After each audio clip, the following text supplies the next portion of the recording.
Okay, now we try to understand what a stress is.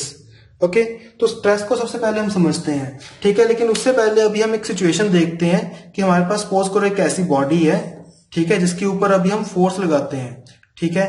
हमने इसके दोनों side load लगा दिया, ठीक है। हमारे पास एक बॉडी है, ठीक है, और इसके दोनों साइड हम पी लोड लगा रहे हैं, ठीक है।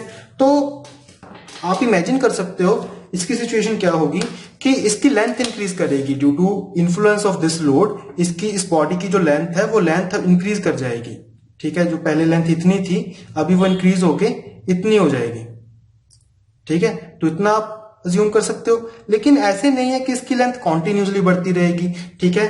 पहले उसकी लेंथ सपोज करो इतनी थी, एल थी, ठीक है, और आफ्टर एप्लीकेशन ऑफ लोड इसकी लेंथ बढ़ जाएगी, लेकिन डेल्टा एल सपोज करो बढ़ने के बाद वो रुक जाएगी। ऐसे नहीं है कि इसके बाद फर्दर बढ़ेगी, ठीक है, कि पी लोड लगाने के कारण इसकी जो पहले लेंथ एल थी फाइनल वो इतनी होगी एल प्लस डेल्टा एल, ठीक है।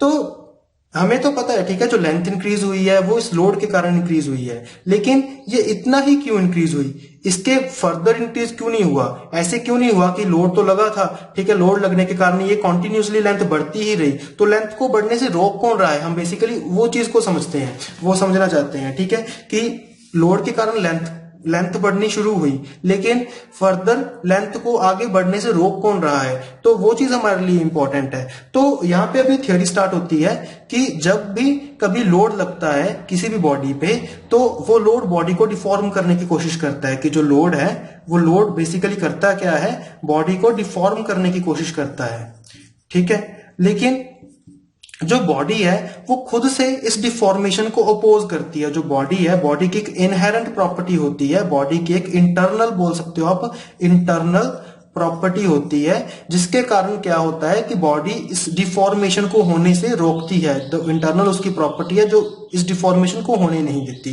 ठीक है। तो वो इंटरनल प्रॉपर्टी बेसिकली क्या है? वो भी एक इंटरनल फोर्स ही है, ठीक है। बॉडी के अंदर एक ऐसी फोर्स होती है जो इस डिफॉर्मेशन को फर्दर होने से रोकती है। पहले वो इंटरनल फोर्स इतनी ज्यादा नहीं होती, ठीक है। जैसे जैसे लेकिन इसकी लेंथ बढ़ती है, ठीक है, इसकी जो डिफॉर्मेशन है वो बढ़ती है, वो इंटरनल फोर्स भी इंक्रीज होती है। और अल्टीमेटली क्या होता है, जब वो इंटरनल फोर्स इस पी के बराबर हो जाती है, जब वो इंटरनल फोर्स इस पी के बराबर हो जाती है, तो इसकी लेंथ फर्दर बढ़ने से रुक जाती है। क्योंकि उस केस में क्या हुआ कि जितना आपके पास लोड लग रहा था उतनी ही आपके पास इंटरनल फोर्स भी लग रही है, ठीक है। तो उस इंटरनल फोर्स ने इस लोड को बैलेंस कर दिया, उसे कैंसिल कर दिया, ठीक है। तो उसके कारण क्या हुआ, जो लेंथ है वो फर्दर नहीं इंक्रीज हो पाती, ठीक है।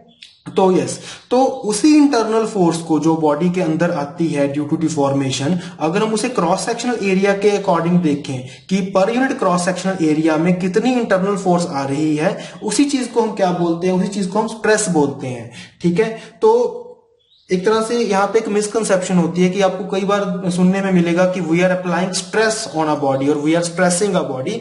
तो वो एक तरह से गलत कंसेप्ट होता है, ठीक है। हम सबसे पहले लोड लगाते हैं, लोड क्या करता है? बॉडी को डिफॉर्म करता है। तो उस डिफॉर्मेशन के कारण बॉडी में स्ट्रेस आती है। जो स्ट्रेस है बेसिकली डिफॉर्मेशन को रोकती है, ठीक है, फर्दर होने से रोकती है, ठीक है। तो स्ट्रेस को हम डिफाइन कैसे करते हैं? The internal force of resistance. Stress को हम डिफाइन करते हैं the internal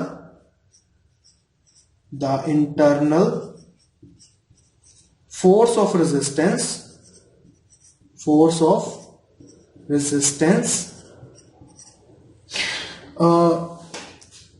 per unit cross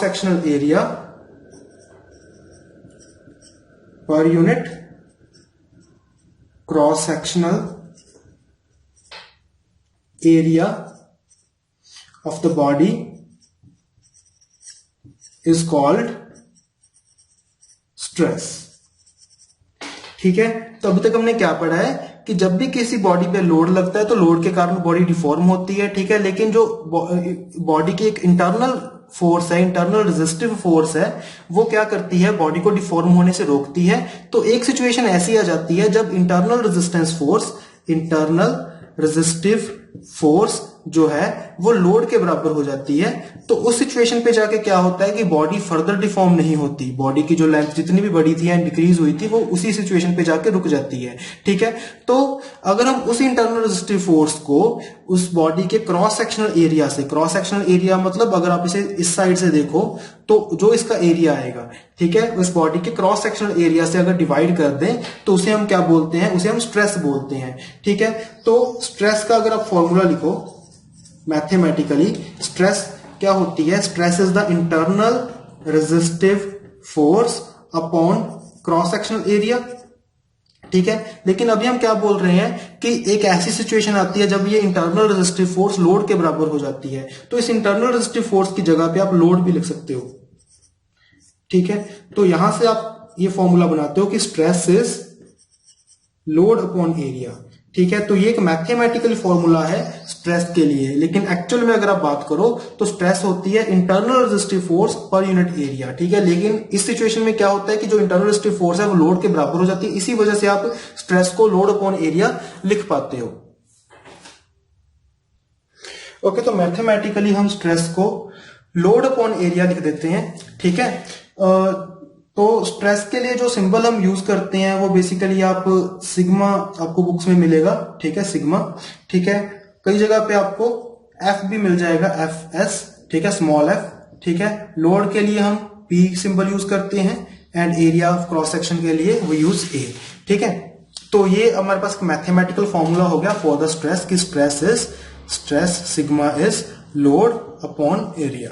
ठीक है, इसके बाद अगर हम यूनिट की बात करें, the unit of stress, unit जो मेन आपको यूनिट मिलेगी स्ट्रेस के लिए वो आप देखोगे न्यूटन पर mm स्क्वायर। ठीक है, तो this is the unit for stress. Alright, okay, the next we are having types of stresses. जैसे हमारे पास लोड की टाइप्स थी, ठीक है, उसी तरह से हमारे पास स्ट्रेस की टाइप्स होती है। अगर हम लोड की टाइप्स याद करें according to the effect produced by the load on the body, ठीक है, तो हमारे पास था एक टेंसाइल लोड, ठीक है, compressive, shear, torsional and bending. ये हमारे पास लोड के टाइप्स थे। ठीक है, according to the effect produced by the load on the body.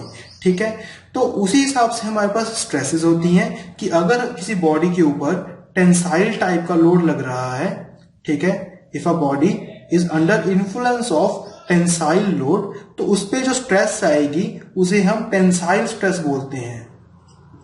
Okay, अगर किसी बॉडी पे टेंसाइल लोड लग रहा है तो उसके कारण जो स्ट्रेस आती है उसे हम टेंसाइल स्ट्रेस बोलते हैं। सिमिलरली अगर किसी बॉडी के ऊपर कंप्रेसिव टाइप का लोड लग रहा है, ठीक है, तो उस पे जो स्ट्रेस आती है उसे हम कंप्रेसिव स्ट्रेस बोलते हैं। ठीक है, अगर किसी बॉडी के ऊपर शियर टाइप का लोड लग रहा है, ठीक है, तो उस पे जो स्ट्रेस आती है उसे हम शियर स्ट्रेस बोलते हैं। ठीक है, अगर कोई बॉडी टॉर्शन में है, if a body is in torsion, ठीक है, तो उस पे जो स्ट्रेस आती है उसे हम टॉर्शनल स्ट्रेस बोलते हैं। ठीक है, अगर किसी बॉडी पे बेंडिंग लोड लग रहा है, अगर किसी बॉडी की बेंडिंग हो रही है तो उसमें जो स्ट्रेस आएगी उसे हम बेंडिंग स्ट्रेस बोलते हैं। तो ठीक है, जैसे हमारे पास टाइप्स ऑफ लोड्स थी according to the effect produced on the body, ठीक है, उसी तरह से हमारे पास टाइप्स ऑफ स्ट्रेसेस होती है कि जिस तरह का बॉडी पे इफेक्ट प्रोड्यूस हुआ बॉडी पे उसी तरह की स्ट्रेस जो है वो डेवलप होती है। ठीक है, तो इसे डिफाइन करना भी ज्यादा डिफिकल्ट नहीं है। आप डायरेक्टली बोल सकते हो कि if a body is under influence of tensile load then the stress induced in the body is known as tensile stress। कि अगर हम एक जनरल डेफिनेशन लिखें, if a body is under influence of dash load then the stress induced in the body is dash। ठीक है, तो आप लिख सकते हो कि if a body is under influence of tensile load then the stress induced in the body is called tensile stress. If a body is under influence of compressive load, then the stress induced in the body is called compressive stress. If the body is under influence of shear load, then the stress induced in the body is called shear stress. Similarly for torsion and bending. ठीक है. अच्छा, ये तो एक वे हो गया इसे define करने का. एक दूसरे थोड़ा मोर इलेबोरेटेड वे में भी आप इसे डिफाइन कर सकते हो कि if a body is getting elongated under the effect of load, then the stress induced in the body is tensile stress. तो अभी हमने क्या किया कि जो टेंसाइल लोड था उसके इफेक्ट को थोड़ा एक्सप्लेन कर दिया कि क्या हुआ कि अगर बॉडी की जो लेंथ है वो बढ़ रही है, if a body is getting elongated, if the body is getting elongated under the effect of the load, then the stress induced in the body is known as tensile stress. आप इस तरह से भी इसे डिफाइन कर सकते हो. तो उससे ज्यादा डिफरेंस नहीं है. बेसिकली आपको कंसेप्ट जो है वो क्लियर होना चाहिए. ठीक है. एक चीज इसमें और पढ़ने वाली होती है, ठीक है, कि अगर आप यहाँ पे थोड़ा ध्यान दो, ठीक है, जो टेंसाइल और कंप्रेसिव है और इस बॉडी के क्रॉस सेक्शन को देखो, बॉडी का क्रॉस सेक्शन देखो, ये है, ठीक है, this is the cross section of the body. ठीक है. अगर आप थोड़ा ध्यान दो तो जो टेंसाइल लोड है वो इस क्रॉस सेक्शन के परपेंडिकुलर है. सिमिलरली जो कंप्रेसिव लोड है वो भी इस क्रॉस सेक्शन के परपेंडिकुलर है. लेकिन यहाँ पे शेयर लोड के केस में क्या होता है कि this is the share load और क्रॉस सेक्शन हम, क्योंकि देखो ये इफेक्ट कहां पे प्रोड्यूस कर रहा था, ये इसी प्लेन को इस तरह से स्लाइड कर रहा था ना. हमने इसकी डेफिनेशन में पढ़ा था कि शेयर लोड क्या करता है कि जो क्रिस्टलोग्राफिक प्लेन्स होते हैं उसे स्लाइड कर देता है. तो ये इसका क्रॉस सेक्शनल एरिया होता है. ठीक है. तो शेयर लोड के केस में ये शेयर लोड है और यही इसका क्रॉस सेक्शनल एरिया है. ठीक है. तो इसे हम क्या बोलते हैं कि this is not perpendicular, this is parallel, this is parallel. ठीक है. हम क्या कर रहे हैं, इसके लोड और क्रॉस सेक्शन के बीच में एंगल देख रहे हैं. ठीक है. यहाँ पे लोड और क्रॉस सेक्शन के बीच में एंगल 90 डिग्री का था. ठीक है. यहाँ पे भी लोड और क्रॉस सेक्शन के बीच में एंगल 90 डिग्री का था. लेकिन यहाँ पे क्या हुआ है, यहाँ पे लोड और क्रॉस सेक्शन के बीच में एंगल 0 है. तो इसलिए हम क्या बोलते हैं कि दिस इज पैरेलल. ठीक है. कि जो शेयर लोड है, shear load is parallel to the cross section of area. ठीक है. तो इसी वजह से क्या होता है कि हम tensile stress and compressive stress दोनों को ज्वाइंटली नॉर्मल स्ट्रेसेस बोल देते हैं. ठीक है. नॉर्मल स्ट्रेसेस दोनों को, tensile stress and compressive stress दोनों को हम नॉर्मल स्ट्रेसेस बोल देते हैं. Normal stresses. तो नॉर्मल वर्ड यहां पे क्यों आता है, बिकॉज ऑफ परपेंडिकुलर. ठीक है. क्योंकि यहां पे जो लोड है वो परपेंडिकुलर होता है to the cross sectional area. On the other hand here the load is parallel. Load जो है पैरेलल है. ठीक है. अभी जो बेंडिंग स्ट्रेसेस होती हैं, बेंडिंग स्ट्रेसेस एक तरह से इन दोनों का कॉम्बिनेशन होता है. ठीक है. टेंसाइल एंड कंप्रेसिव का. इसे हम अलग से जो बेंडिंग वाला चैप्टर है वहां पे थोड़ा ज्यादा इलेबोरेट करेंगे.